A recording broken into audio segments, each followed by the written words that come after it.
Today's topic is your small intestine. Where is it? What does it do? What can you do to help it function better? Is it an issue in your life? Is it contributing to low back pain or sciatica or things like that? That is a question that hopefully I can help you answer right now. Your small intestine, of course we know, is many. It's a huge system of, it's a huge long tube, right? But what it does is anatomically, it sits in a bag, okay? We call it the mesentery. So it sits in a bag you can think of fascia. So it's sitting, remember I described fascia as saran wrap around absolutely everything in your body, every muscle fiber, every tube, nerve, every organ, every bone. Fascia is encasing everything. And then it's all interconnected. So you've got your small intestine, all these this big long tube, kind of folding all over itself, and it's in a bag called mesentery. Now, this bag is really interesting for people like me who are practitioners, work with my hands, and really know my anatomy. This sits right in relationship to your lower back, okay, and your hips, okay? Now, you've got, I'm just going to stand up to show you. So your belly button's here. It's right, if you put your hand on your belly button, right behind there, you are going to be, under the muscles. It's your small intestine in that bag. Now, just like everything in the body, the organs move. And if there's a big impact like a car accident or something like that, or a big fall, you can really jam the way you can move those organs and make it so they don't move as well, just like you can do that with your muscles and your joints, right? It's kind of no different.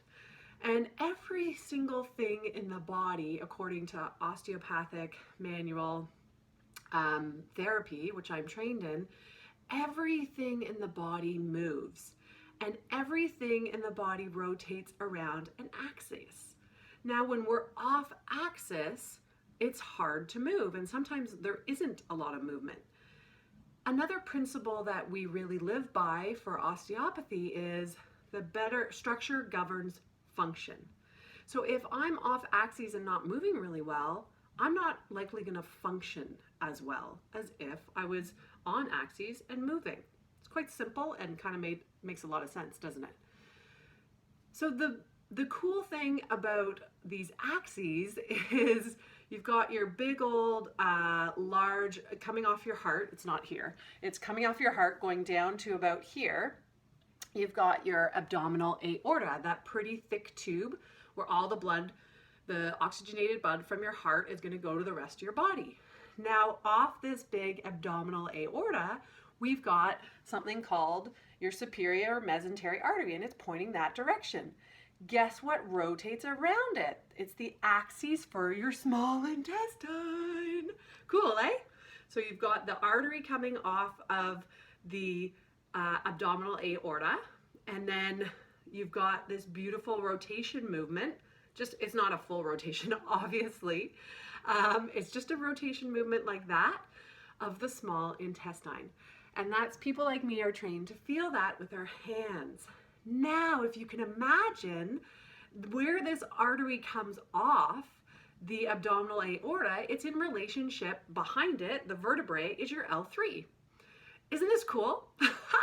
So your L3 vertebrae, if that's an issue for you, and maybe you've had digestive issues your whole life, like good old me over here, there can be a relationship.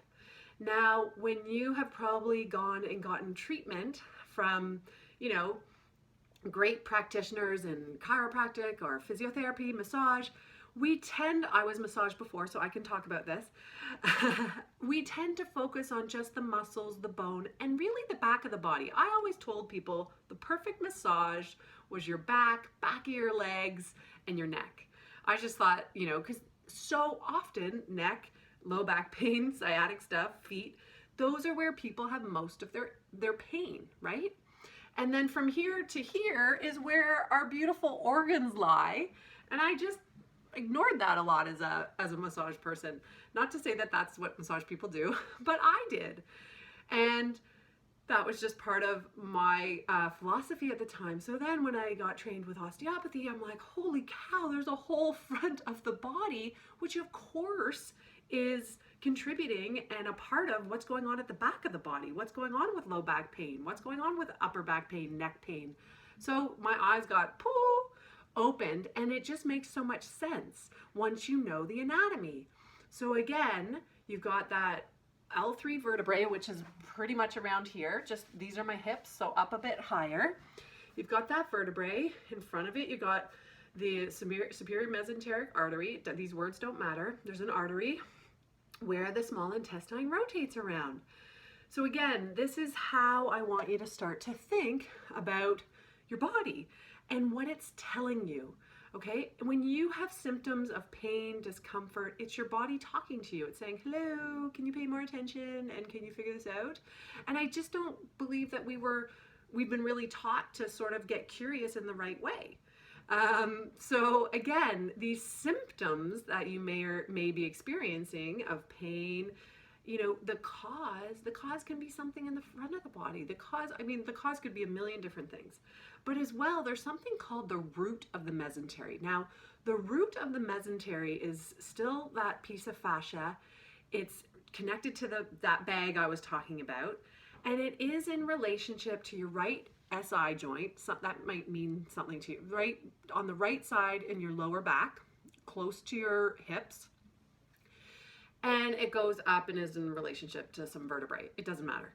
My point is that when I see people with right-sided soreness in that area, I'll just point, it's like right here, closer to the hip, then I think, okay, well, I also want to check and see if it's been chronic, because the body will heal itself, won't it?